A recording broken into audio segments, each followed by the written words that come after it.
So, greetings, hello, it's Dr. Thomas Daffern here, and today is July the 21st, 2019. I'm speaking about a number of very important events that are coming up in British history, European history. As ever, I'm giving my take on them from a philosophical, metaphysical perspective as coordinator of Philosophers for Peace in Europe here, and involved in international work for the philosophy of peace, trying to bring reason to bear on conflict solving. The world is so full of conflicts, the Middle East, Israel, Palestine, Iran, America.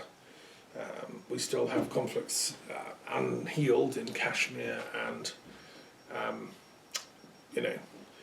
many other places. And then there's the kind of civil war type conflict going on in the UK between extreme Brexiteers and people that want to stop Brexit. So I'm going to be discussing all these things from a philosophical perspective. Firstly, I want to just share, today is the 21st of July. Tomorrow is Mary Magdalene feast day here.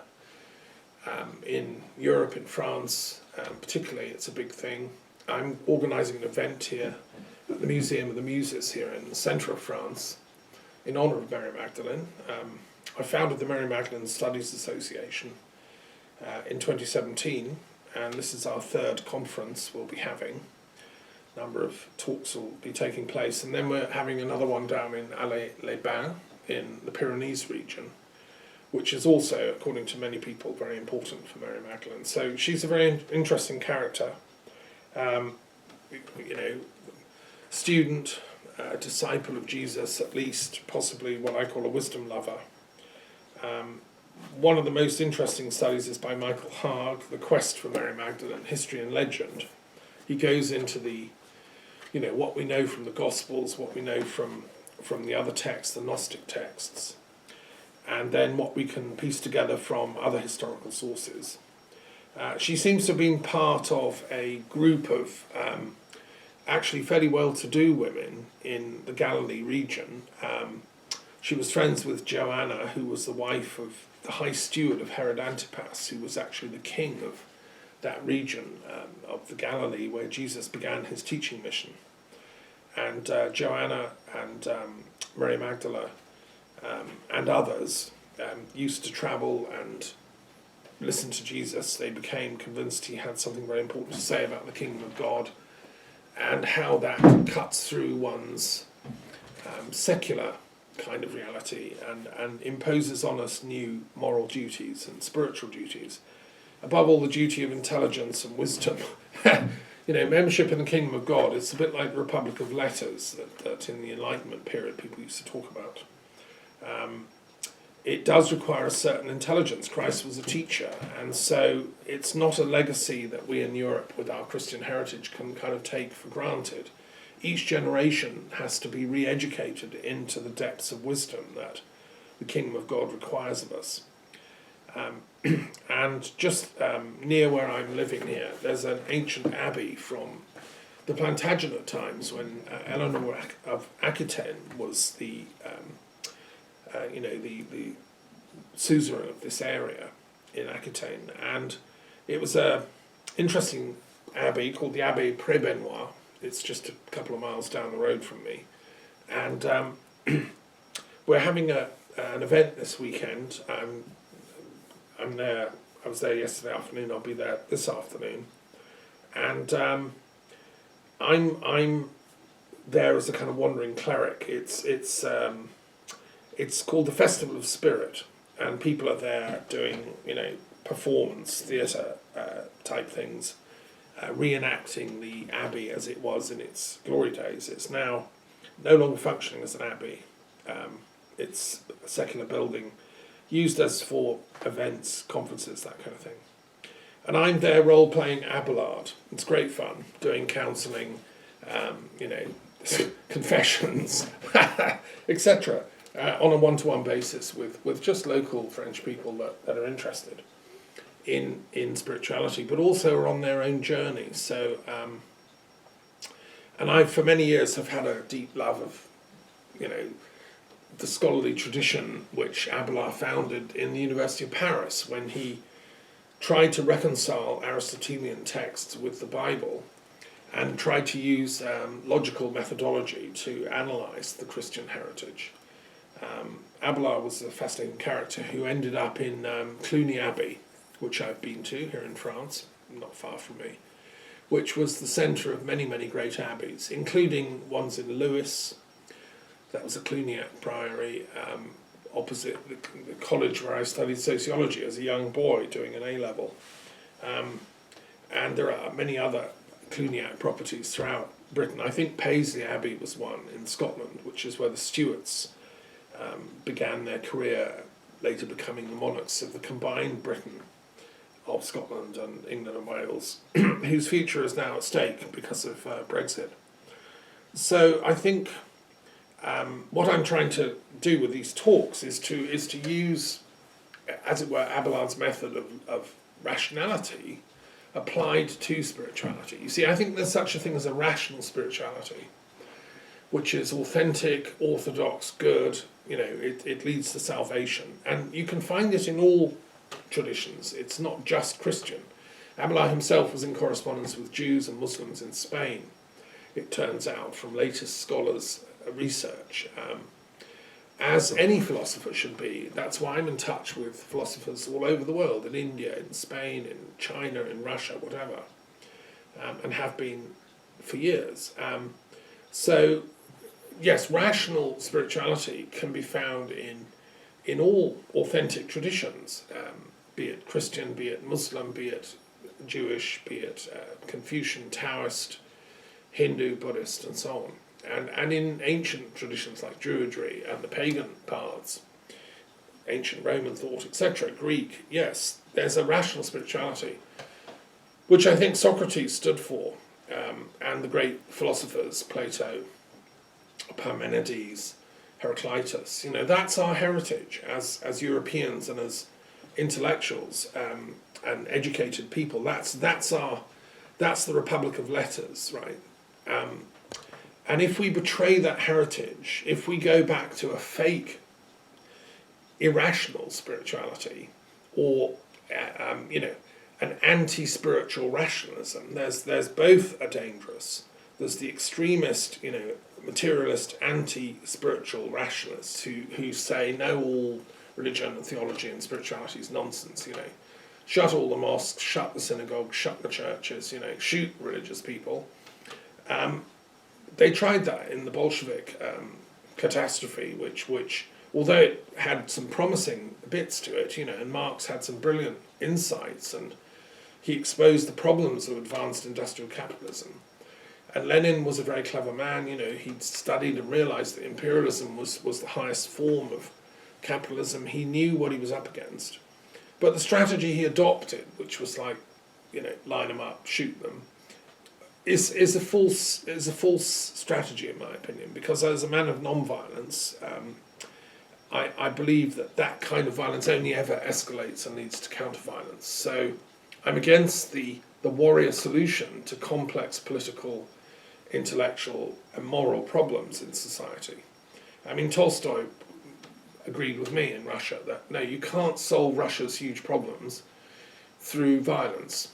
I mean, it's a ridiculous idea. I mean, let's say the angels suddenly appear from heaven and try and take over the planet. Are they going to, shoot everyone and line up the goodies and the baddies and shoot the baddies?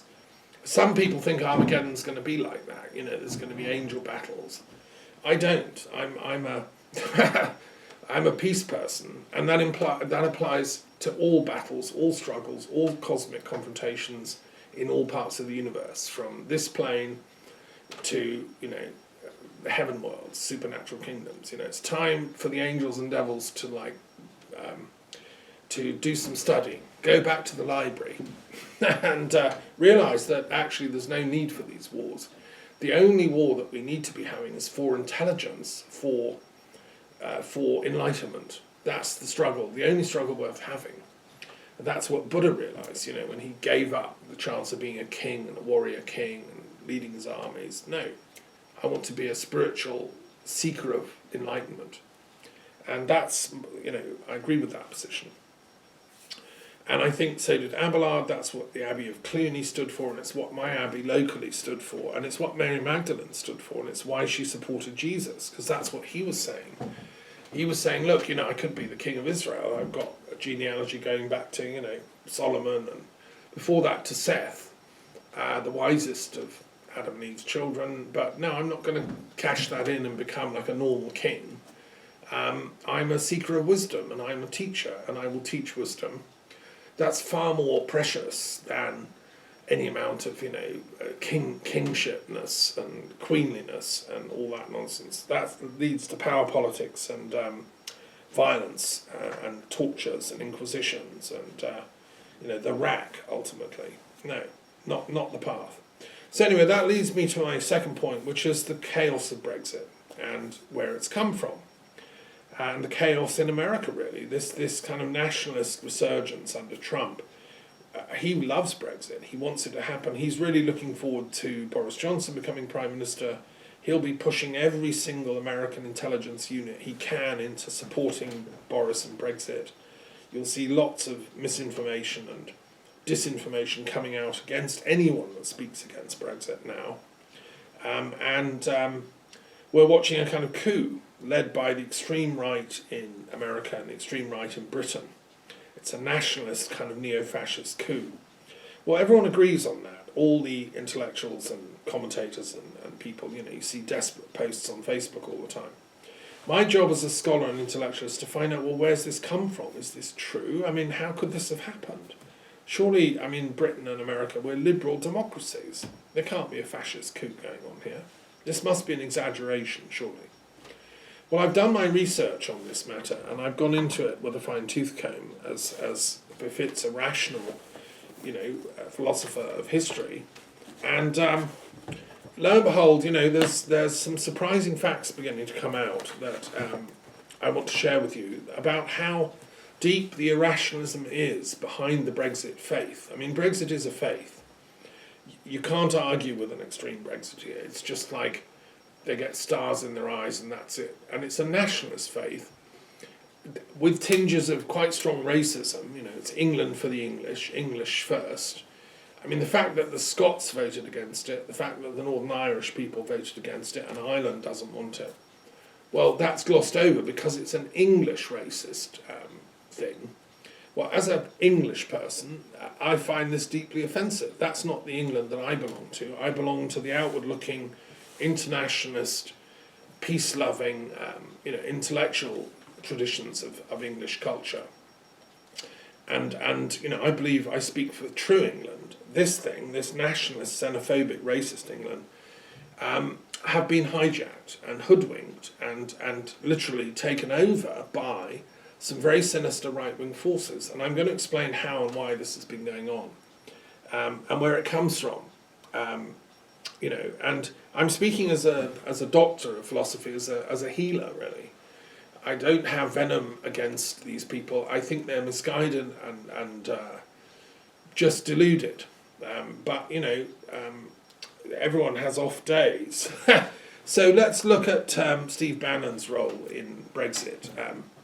Now, I'm basing what I'm going to say on a new book, or recently new book, by Joshua Green, who's an American political commentator who wrote a book called The Devil's Bargain, published not long ago, subtitled Steve Bannon, Donald Trump and the Nationalist Uprising. And it's a very detailed study of Steve Bannon's role in the election of Trump and the Trump administration and its ideology, what it stands for. Now, this then has an overspill onto Brexit because at the time Trump was being elected, the Brexit conversation was happening, and the same gang, Data Analytica and Co., the Koch brothers, they were funding the manipulation of social media in order to gerrymander both the Trump victory and the Brexit referendum victory. The same team. Steve Bannon was key in all that. He'd come from Breitbart, which was a one of these online news type things, which is about the manipulation of public opinion. Very interesting. Also, the Corbett Report has just done a piece on the internet's origin in American military intelligence, designed as a tool for propaganda and fighting the information war and so on, right from the beginning. It's very interesting that, and you'll see a link on my site to it, to listen to put this all in the bigger picture. As a philosopher of peace, I'm saying we cannot get peace on this planet if we allow these people to get away with operating the medium of exchange, the internet, as a propaganda machine. That's what they're doing, and because they're very wealthy, they're able to buy the semblance of any opinion you want. You can invent something like the Earth is hollow, the Moon is an alien spaceship, the whatever. And you can just buy airtime to pump this into people's minds. Well, where does truth go? As a philosopher, I'm saying let's stand back and look and go back to our sources on truth. Let's go back to that orthodox spiritual tradition of authentic rational spirituality, which is actually authentic Christianity, authentic Islam, and authentic Judaism. They meet in God, which is the kind of ultimate rational spiritual underpinner, guarantor of the universe. My insurance policy is taken out with that. Yahweh, whatever you want to name you want to use. All the roads that lead to that are authentic, in my opinion. The ones that lead us away and down into the lower realms of chaos, violence, conflict, hatred, emotional turbulence, and so on. Those aren't orthodox paths. They're taking us away from the light. And there's a wonderful passage in one of the Gnostic Gospels, Gnostic scriptures rather, found at Nag Hammadi, when they're discussing the origin of the world. Where does the world come from? And somebody says, well, the world comes from darkness, it comes from the shadow, comes from the deep night. And then somebody else says, the voice of a higher angel says, yes, but the shadow can only be a shadow if it's cast by a light. And so the world ultimately comes from that light. The shadow's only there, the darkness is only there because the light was there first. And so that light is the primordial cause of the universe. So that's you can call that Yahweh or the burning fire, the light at the end of the tunnel. I mean, it's the God or goddess tradition, the Shekinah, the Holy Spirit. There are many names for it. That's what we should be basing our political discourse on, is how can we bring enough people, the majority of people, to live in their right to be enlightened, which is to be able to download from that spiritual cause of the entire universe. Well, okay, so anything that blocks and comes in the way of that is unauthentic and dangerous for human beings, because it leads them into very, very strange places of violence and hatred. Now, nationalism is one of the most dangerous of all these, because we saw what happened in Europe here when it was unleashed in Europe with the Nazis and the fascists, and both in Italy and in Germany and in Spain with Franco's fascist armies and so on. I mean, I grew up with horror tales of World War II. My parents met during the Blitz in London. I knew many people growing up in Brighton who survived the war. Many of the Jewish people of Brighton who were great friends of our family, they were often Labour Party members on the left, had horror stories of having escaped the war. My generation as children, we sort of took a vow, well, we won't let this happen on our watch. We're never going to do that again. Our parents had lived through the nightmare of all that. And my parents supported UNESCO. We got the UNESCO Courier. We believed in the international vision of a world at peace at the end of World War II. The Cold War was a terrible mistake. Somehow we had to end it and bring peace as the best of the socialist traditions, the best of social democracy, and the best of liberal capitalist, ethical capitalism could make a harmony, a sort of middle way between social conscience, individual entrepreneurship. It's not beyond the mind of man to have a society which supports the weak, the disabled, the poor, the unemployed, and yet rewards the entrepreneurs, the visionaries, and so on. So that's the world that we thought we were inheriting, and the European Union was part of that. That was an extension of that vision of peace. So ever since I remember, growing up in the 70s, the fact that the European Union came into being was a jolly good thing. My friends and I all discussed it, and we thought, well, this is brilliant. We can go to France for even more extended holidays. We used to go as a family to France every year and loved it. And gradually I explored more. And I did my, travels in Europe and fell in love with the whole of it. It is our landscape, it is our civilization. And it saw off the horrors of nationalism in World War II. We don't want to repeat that. However, in America, they seem to have, in this Trump-Bannon type faction, a whole different agenda. These people, I'm sorry to say, really haven't got a clue what the consequences of their support for Brexit and their nationalism are actually unleashing. And it's interesting if you look at the sources of it, because it comes from the same stable. When you look at Joshua Green's book, The Devil's Bargain, Steve Bannon, Donald Trump and the Nationalist Uprising, published in 2017 by Penguin, Green has gone into the intellectual origins of Bannon's vision of nationalism. And lo and behold, we come up with Julius Evola, an Italian right-wing thinker who was very influential behind the scenes of Mussolini and with the Nazis to some extent. Evola's highly literate kind of intellectual, great expert on Oriental studies, brilliant mind, but he made one absolutely fatal error in my analysis, and I've studied his work. As a transpersonal historian, my duty is to know about these things. And what Evola said is that he accepted the tripartite division of Indo-European societies. There were the working people, the merchant types, there were the warrior caste, the kshatriyas, and then there were the Brahmins or the Druids, the intellectuals, the thinkers, the priests, the teachers. And these three classes seem to have existed in all Indo-European societies from the Celtic world all the way through Hittite, on the way to Iran and India. And in India it survived with this distinction: the Brahmins are still there doing their priestly duties and so on in most temples in India. In the Celtic world, the Druids are still there, surviving. This is why I've bothered to acquire my, initiations into Druidry, because it's the home of the intellectuals in Britain and Ireland. It's our lineage grade, so to speak. But the thing that is so vital is that the Brahmins and the Druids were sworn to non-violence. They were peace lovers. They were mediators. They were the lawyers of Celtic and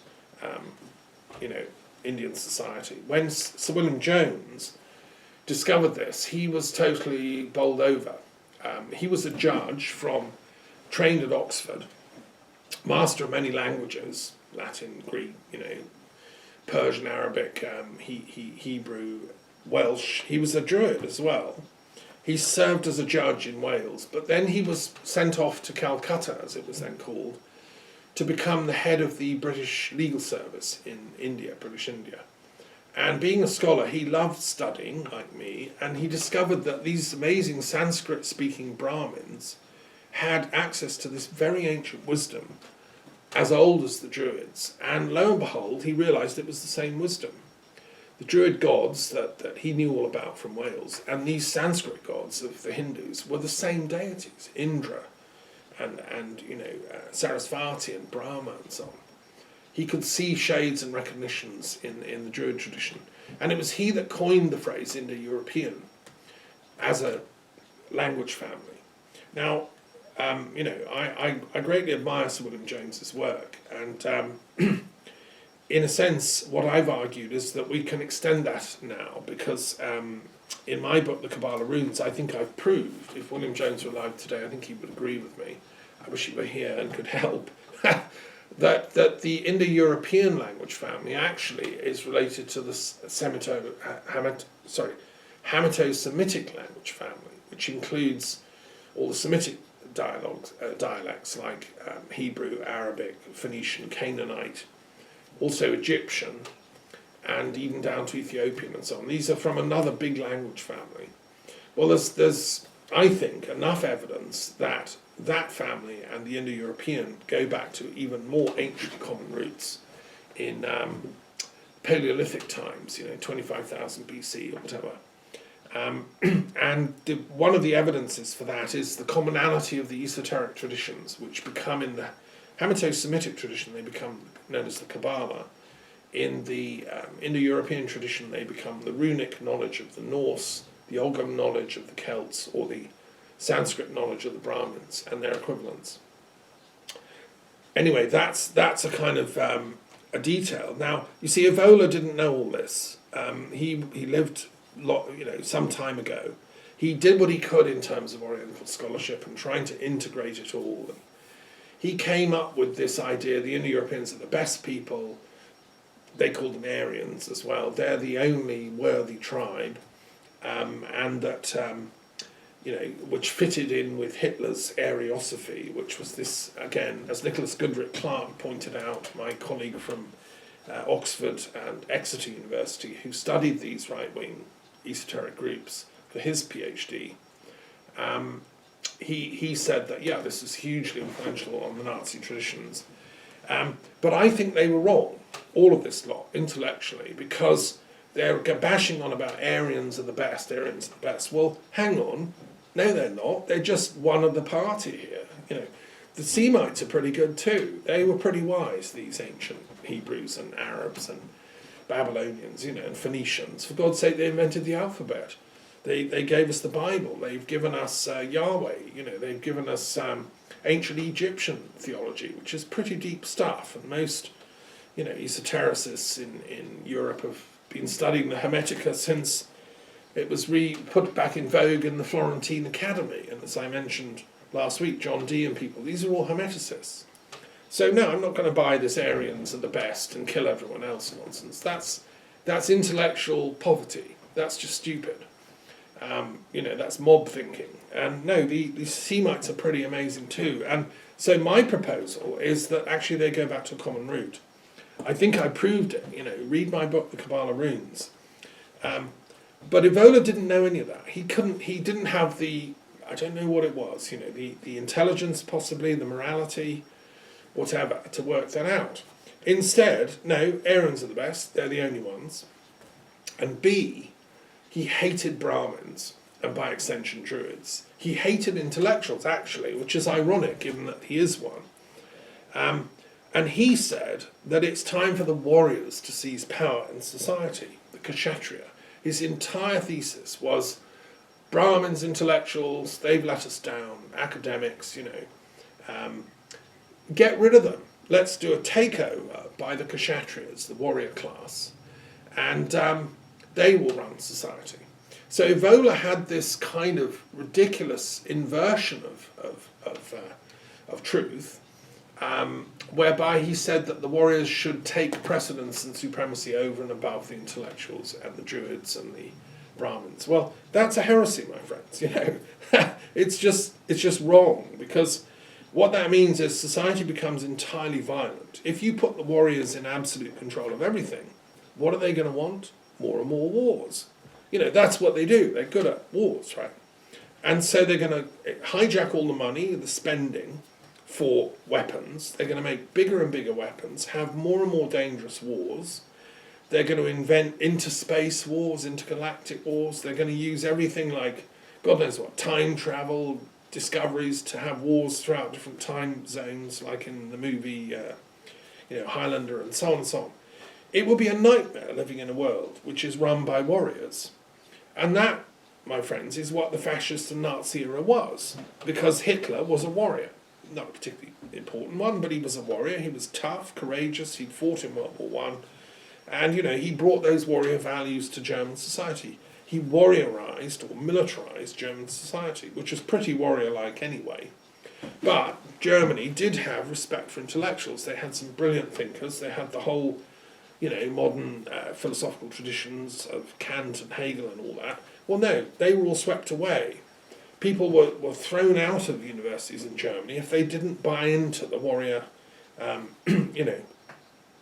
takeover of society. Even Heidegger, a great intellectual, had to sort of toe the line a bit and pretend, oh yeah, we like these warriors. No, of course he didn't, and he knew enough to realise what was going on.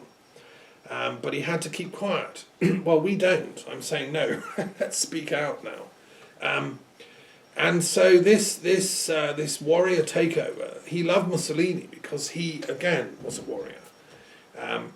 Marching on Rome, doing all the kind of Caesar type stuff with his salutes and his big leather boots, and he'd fought in the Socha River Valley against the Austro-Hungarian Empire as an Italian nationalist, and then unleashed the fascist movement. Now it turns out this was all in the pay of the British intelligence service. I've mentioned before, a guy at Cambridge has dug out. British intelligence were backing Mussolini and the rise of these petty Italian nationalists because it served the geostrategic interests of British elite financial institutions and so on, the Tory party and the